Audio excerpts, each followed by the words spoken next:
Que la bendición de Dios, que el amor de Jesucristo y que la presencia del Espíritu Santo sea con cada uno de nuestros auditores. Es un gozo poder compartir una vez más las Sagradas Escrituras, un pensamiento de ella. En el libro de Filipenses, en el capítulo 1, el versículo 12 al 14, dice así: quiero que sepáis, hermanos, que las cosas que me han sucedido han redundado más bien para el progreso del Evangelio, de tal manera que mis prisiones se han hecho patentes en Cristo en todo el pretorio y a todos los demás, y la mayoría de los hermanos, cobrando ánimo en el Señor con mis prisiones, se atreven mucho más a hablar la palabra sin temor.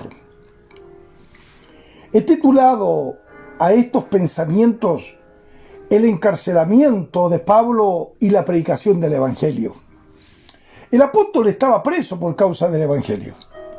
Los cristianos de la iglesia de Filipo podrían haber pensado que el encarcelamiento del apóstol iba a ir en detrimento del avance de la obra, que su encarcelamiento iba a frenar el Evangelio, que las misiones iban a ser perjudicadas, o al menos iban a limitar el avance y el desarrollo espiritual de la iglesia.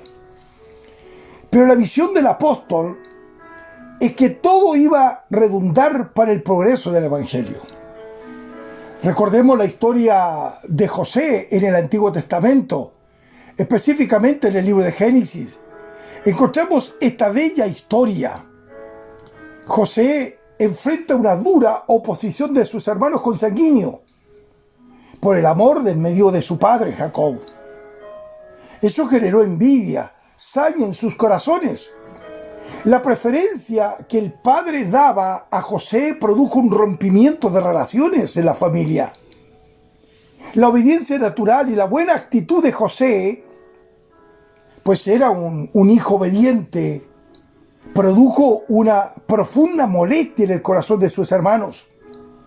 Dice la Biblia en el capítulo 37 de Génesis, verso 3, y amaba Jacob a José más que a todos sus hijos, porque lo había tenido en su vejez, y le hizo una túnica de diversos colores.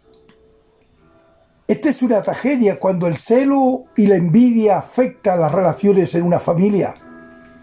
Como padres debemos tener sabiduría en las relaciones con nuestros hijos. Todos nuestros hijos son diferentes. Cada uno desarrolla aptitudes, cosas naturales, positivas o negativas. Cada uno son diferentes, pero tenemos que aprender a valorarle en su justa medida.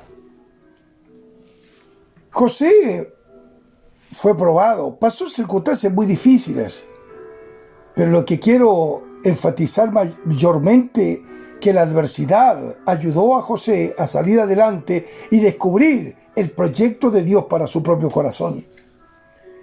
Aprendemos que nuestros corazones son probados en los momentos de prueba, que nuestras motivaciones y fidelidad a Dios han de ser probadas.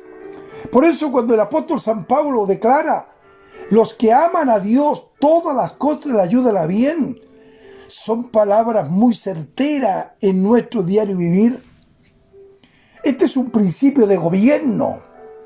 Todo lo que Dios permite en mí es para el progreso del Evangelio. Yo tengo que tener esa convicción. Tú, apreciado auditor que sirves al Señor, en igual manera tienes que tener la convicción que todo lo que Dios permite tiene una finalidad. Que el Espíritu Santo pueda internalizar la verdad bíblica y de manera que pueda producir el fruto adecuado. Todo lo que el Espíritu Santo hace en mí y debe hacer en su iglesia es obrar para hacerme conforme a su imagen. No hay otra finalidad. El Espíritu Santo obra no para hacerme más importante, sino para que el nombre de Jesús pueda ser revelado en mayor medida. Todo sufrimiento, inclusive que soportamos Lo permite Dios para nuestro bien, para el progreso del Evangelio. Los que aman a Dios, todas las cosas le ayudan a bien. La prisión de Pablo ha tenido dos efectos benéficos. Nótese lo que dice la Escritura. Mis prisiones se han hecho patente en Cristo en todo el pretorio y a todos los demás. Y a todos los demás. Y nótese que el versículo 12 declara para que sepáis, hermanos, que las cosas que me han sucedido han redundado más bien para el progreso del Evangelio. De tal manera que mis prisiones se han hecho patentes en Cristo en todo el pretorio. Bendito sea Dios. El pretorio era la guardia selecta que servía en Roma como una especie de guardaespaldas para el emperador. Esa era la finalidad.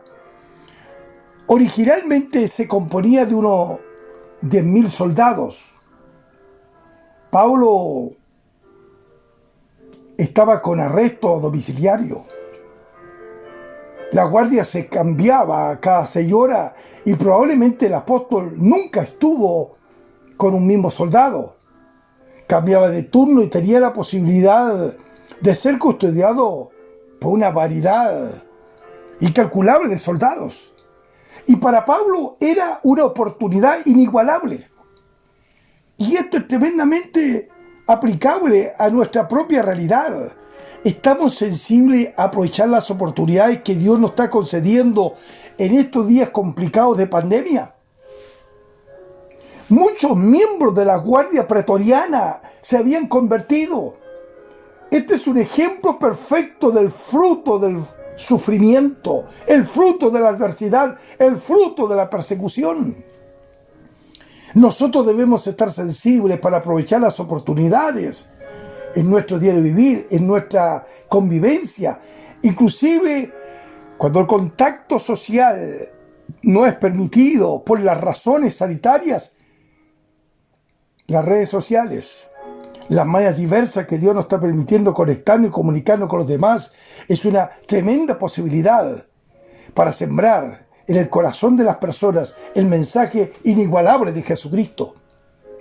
Dios usó su sufrimiento para que otros sean salvos. El sufrimiento del apóstol, estar encarcelado, estar en una situación incómoda. Mire lo que dice el libro de los Hechos de los Apóstoles, capítulo 28, verso 16. Cuando llegamos a Roma, el centurión entregó los presos al prefecto militar, pero a Pablo se le permitió vivir aparte, con un soldado que le custodiase. Y habiéndole señalado un día, dice el verso 23, vinieron a él muchos a la posada, a los cuales les declaraba y les testificaba el reino de Dios desde la mañana hasta la tarde, persuadiéndoles acerca de Jesús, tanto por la ley de Moisés como por los profetas. Y algunos asentían a lo que se decía, pero otros no creían. Nótese la actitud correcta y el celo espiritual que había en el apóstol, que aún en medio de situaciones adversas, complicadas, él aprovechaba las oportunidades para hablar de Jesucristo, hablar del poder de la resurrección. Cuando escribe a los hermanos en Éfeso, las últimas palabras que encontramos en ese capítulo son las siguientes: por el cual soy embajador en cadena, que con denuedo hable de él como debo hablar. Pablo estaba bajo arresto, no por ser un criminal, no por ser un subversivo, sino sencillamente por obedecer a Cristo. La experiencia camino a Damasco fue determinante para su vida y ministerio. La experiencia con Dios fue tan espectacular, tan dramática, que su vida se produjo un giro de 180 grados. El versículo 14 de Filipenses 1 Dice, y la mayoría de los hermanos cobran ánimo en el Señor con mis prisiones. Se atreven mucho más a hablar la palabra sin temor. Esta era su fuente de valor. Ellos veían lo que estaba ocurriendo en Pablo. No había queja, no había descontentamiento. Sabía que en la situación incómoda que estaba atravesando, él abría su boca para que con denuedo hablar del amor inalterable de Jesucristo. Era un hombre valiente. Y los creyentes comenzaron a observar en él que a pesar del sufrimiento que estaba experimentando por el poder del Evangelio, a pesar de todo, Dios lo guardaba, lo protegía y lo bendecía. Él decía, se atreven a hablar la palabra sin temor. Se atreven a hablar la palabra sin temor. Eso pasa hoy con la iglesia perseguida. Los tremendos testimonios que podemos observar de hombres que ofrendan sus propias vidas con tal de no renunciar, cobran valor, no claudican, no renuncian a la verdad y prefieren inclusive morir por Cristo.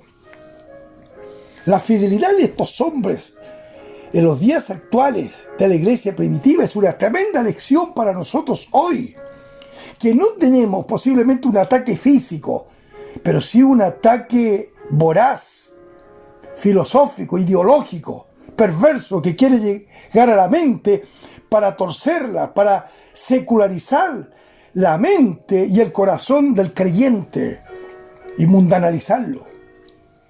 Por eso que Pablo tenía una convicción profunda. La fidelidad de este hombre de Dios, aún en la prisión, fue un estímulo para que los hermanos se animen a predicar con denuedo. Por eso que nosotros somos tremendamente claves como pastores de siempre estar predicando el Evangelio, enseñando la palabra, inspirando otros corazones. Hablar la palabra no es un privilegio de unos pocos, sino responsabilidad de todos los creyentes. Pablo no ponía su atención en sí mismo, ni tampoco le pedía a los hermanos que se preocupen por él. Pablo consideraba que los sufrimientos que estaba experimentando eran parte de su servicio y él seguía testificando, seguía hablando de su maestro. En la iglesia de Roma se hicieron evidentes dos actitudes. Dice así la Biblia en el verso 15 y 16, algunos a la verdad predican a Cristo por envidia y contienda, pero otros de buena voluntad. Los unos anuncian a Cristo por contención, no sinceramente, pensando añadir aflicción a mis prisiones. En otras palabras, unos predicaban por envidia y contienda, otros lo hacían por defensa del Evangelio y por amor a Dios. Los primeros tenían una motivación equivocada, una actitud incorrecta, pero los otros servían por amor. Unos producían mayor sufrimiento al apóstol, sin embargo otros predicaban por amor a las almas y por amor a Dios. ¿Cómo reaccionamos nosotros frente al antagonismo? ¿Cómo estamos testificando nosotros de Cristo en nuestros días? Pablo deseaba que Cristo sea glorificado.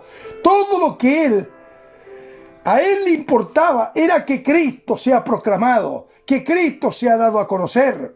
Pablo no se deja amargar por la hipocresía de alguno. Lo único que desea es que se proclame la sana palabra de Cristo y que los hombres sean salvos y se gocen en Cristo Jesús. Él se regocijaba al ver que la iglesia cumplía su misión. Dios puede ser tremendamente glorificado si tú y yo nos ponemos en el trazado divino. Dios te bendiga, amado hermano, y que la paz y la victoria de Cristo sea con cada uno de ustedes y con cada uno de nosotros.